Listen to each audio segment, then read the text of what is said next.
Like I want to go back in time.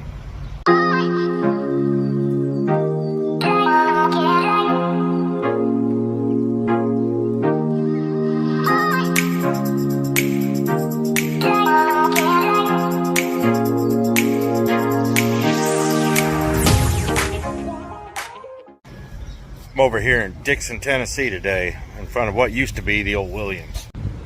You can always tell a Williams when you see it. They were going to be bigger than the Flying J. That didn't work. They went gangbusters and then, well, just disappeared. Pilot bottom. But it's kind of interesting. I want to get over next door, but I got to cross these railroad tracks and a highway. Yep.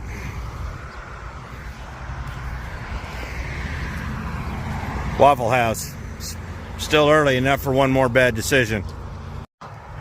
That was pretty good. Even when it's bad, it's good. I love the Waffle House. Don't mock me. Now, anyone who knows me knows one of my favorite things to do is go exploring. I love seeing things from a bygone era. So, I did the video on the 76, so I thought I'd go through an old TA and see if we could see anything remnants of the old 76. And a couple little things, but I thought it would be fun just to do a run through. Now, I didn't have much time, so I went through there, ran a bunch of B-roll, and we'll be editing it in. Yeah. Now, I did actively look for a picture of the original 76 there in Matthews, Missouri. I've seen one. I could not find one. I know they're out there. I know I've seen it. I just couldn't find it. So, with that, you know, yeah. There were a bunch of old 76s. Let's get back to the truck. We'll go a little history lesson real quick and get into it. Back in the truck. Little history lesson.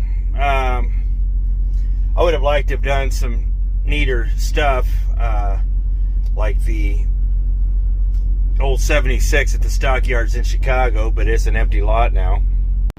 This is where it was. They're in Chicago off 45th and Halsted. It was a Pure, then it was a 76, and then it got torn down. So, yeah, there's not much to see here. So before it gets too dark, this will take me a couple days to do this video, but the Pure truck stop was founded just right after the turn of the last century. I think I read somewhere 1914. Was sold out to Unocal in 65, and by 1970 all the Pures had become 76s. And just like the march of time, everything eventually just gets bought by other people, just gets bought. 76 got bought by TA, and I think by 2002 they had pretty much, the conversion was complete for the most part. I know back in the mid-2000s you could still go into some of the older TAs and they still had the stuff on the wall. In fact, it is it's a Bloomington. It's either Bloomington or Mount Vernon. They still have some of the 76 stuff. I'll have to go look. And then of course, you know, TA went on a buying spree. They bought Rip Griffins. They bought the Burns brothers. So as it just went and bought and bought and bought. So 76 is kind of a neat thing. It's kind of reminiscent of the, I guess, the romantic era of trucking, the heyday. And I was lucky enough to be able to see them and, you know, experience that. And, you know, not too long after I started trucking, they were gone. But I did get to see them. So let's the TA in Matthews, Missouri was an old 76, and so I'm gonna shoot some of the B-roll and I'll narrate some of that, and we'll fill it in.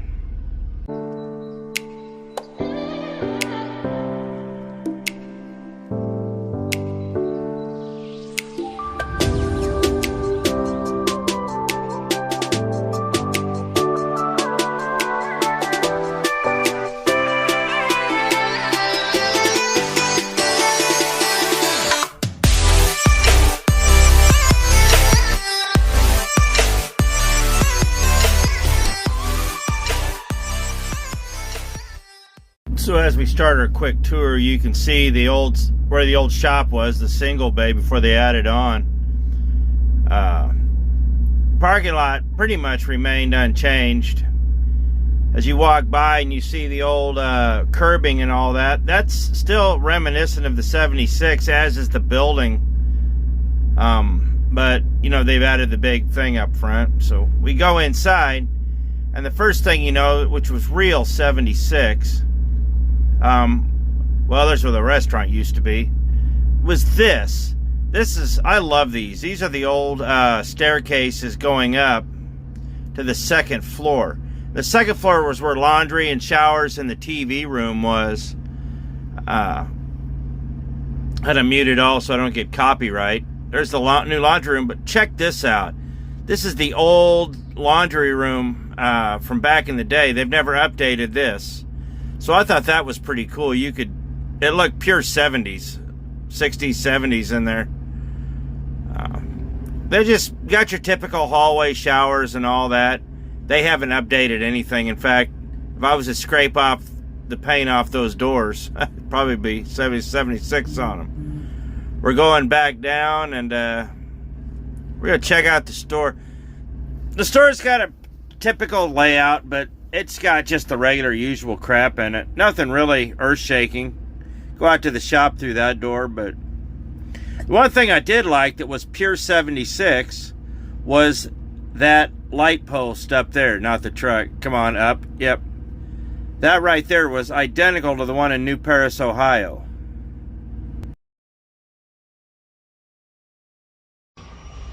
That's the next morning.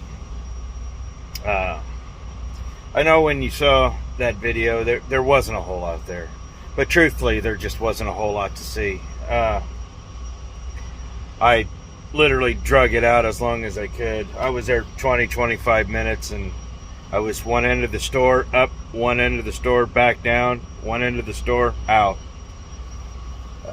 There wasn't a whole lot to see, but we did get to see a couple little things and how it was set up. And I always liked the staircases. But it's always kind of nice to explore some of these things while they're still available to be seen. The history of truck stops, I really do like that. There's so many neat places that we see online and that we see from the old days and old movies, like Transport City in Georgia. That was down there in Connolly, I believe. The old TA. I was at the old TA before it closed, and that was an awful place. I knew that the owner died of the property and all that, and the son wanted to reopen it as a TA again, like a franchise. But they said the environmental impact or something like that was going to be so prohibitive that I don't even think they could tear the parking lot up. But I don't know. I know the building's still there and the parking lot's still there, but it's all fenced off. But truthfully, like back in the old days, the old Monteagle Travel Plaza, that's gone. The Big M in Hutch, that's gone. The North 40, I think that got turned into a pilot. The Tennessean, that burned down. Stockyards in Chicago, that got torn down. Now, I'm going to answer a question. Some of you probably are looking at that going, why would they put a truck stop here? Well, I'll explain that. A lot of the truck stops were closed down just because of time. When like the Stockyards in Chicago, for instance, they were built near the Stockyards. They built them where the trucks were. But when that was built and open, there were no interstates. So they just put them where they needed them. They didn't put them off interstates. They didn't put them off anything because there just wasn't any. They put them on where the trucks were. A lot of U.S. highways and whatnot. And Chicago used to have a whole lot more of them running through. Like Highway 54 was El Paso to Chicago, just like 66 was Chicago to Santa Monica. And there's a bunch of other ones that go through there, 20, 30 runs south of there. And I'd have to look, but there's a whole bunch of other ones. Seems like back in the day, all roads led to Chicago. So they just built them where they need them. Well, as time goes on, all the traffic's back on the interstate. The stockyards don't do what they used to. And it eventually just becomes an eyesore. And then the city starts complaining to the owners, or, business just isn't there. Crime is rampant, blah, blah, blah, blah. They close. Time does march on. But when the TA bought the 76, they took over a bunch of them. They sold off a bunch of them. If you know what to look for, there's a bunch of old 76s still around.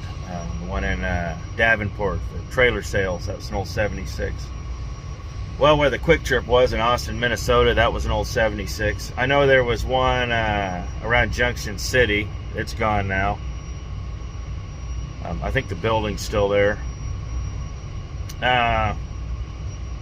Good grief. They're in Russell, Illinois, the one across from the TA. That's an old 76. So if you know where to look, you can still see them. But I like to see the history of them. So while there isn't a lot to talk about with this one in particular, there is a lot there. I thought it was neat that the light pole was still there. We saw the light pole that was still there in New Paris. Well, they had like I said, the identical light pole and Matthews, and just stuff like that. And truthfully, if you know what to look for, you can still see remnants of its former glory, but they're slowly fading. And I think that's why I do these videos. I did that video. I was there right before the TA in Nashville closed. And after the flood, they really cleaned it up. They stopped allowing unattended trucks to park there all the time. I always found parking there after that. They kept it clean. And truthfully, they had developed a really good management system there and a really good work crew. Those guys had been there for a long time. The place, after the flood, every time I went there, the place was clean. The parking lot was clean. There really wasn't any riffraff. But like I said, time marches on. And the city decided that a truck stop didn't fit what they wanted to down there. And truthfully, as I was there, like I said, I walked around the parking lot before it closed. And you could kind of tell that it had reached the end of its life. Sadly, it's one of those things that was very, very needed in the area. But it had been squeezed on all four sides, and the city wasn't budging. They wanted the parking lot for the stadium. So, yeah, same thing that happened to the old TA or 76 down there in San Diego. When you're sitting on 20 acres of prime property, the city's going to want it. Some developer's going to want it. Somebody's going to grease the palm of somebody, and they're going to try to take it. My first experience of this was in Hutson, Kansas with the old Big M on Highway 50. And they were building another truck stop in South Hutch. And even at 25 years old, I knew this was political. 100%. They didn't tear down the abandoned buildings across the street or move any of those businesses to build the bypass. No, they took the truck stop out. And once I really started looking, you could tell it was just political. The city managers wanted that gone, whoever the city managers were at the time. And the guy that owned the truck stop in South Hutch was really pushing it. Of course, he ended up eating his own head, and that all went down the tubes. And the company that owned Quick Shop at the time, they were on the city council. And basically, it was a closed town. And when Love's finally forced their way in there, I was happy. I was happy to see a Love's forcing their way in there, because that meant they'd finally broken the stronghold that these people had. And I was glad too, because that one monopoly truck stop in South Hutch is a dump. So I'm going to encourage you drivers to do something. Take pictures. I'm not talking about just snapping things on your phone. Take pictures. Print them out. Put them in a book. Make a permanent copy of them. I felt when I did that video on Nashville that there needed to be some kind of permanent copy out there of what used to be. Because so many times we sit there and lament on things that we really liked, and there's no pictures of them anymore. Nobody remembers what they look like. Nobody knows what they look like. And sometimes it's just nice to have a little bit of photographic history, a little bit of video, a little bit of something. It doesn't sound like a big deal, but it really is. You never know, in 150, 200 years, somebody may pull up your pictures or may pull up your video and be like, I'm glad these people had the foresight to do that. You know, after the aliens have landed and we rebuild our society. All right, I've been watching TV again. But it's just, things like that are important. And that's why I'm doing this. So I'm hoping to kind of shift away my focus for a little bit over the business of trucking. And just get into a little bit of history of trucking, the truck stops. I've been wanting to do a video about deregulation, but I'm not sure if I want to do that yet, because I just don't like to fight. You know, and stuff like that. I stay away from all the union stuff. But truck stops are really neat. They're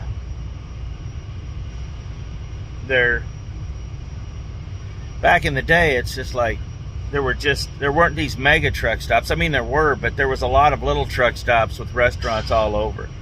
A fella could have a good small business, sell a little fuel, open a restaurant, have a convenience store. If he was in a good spot, people would respond. And some of these old places that you see, you know, were really beautiful buildings. They were art. And, you know, people worked there. People built their lives around them. And that's neat. So,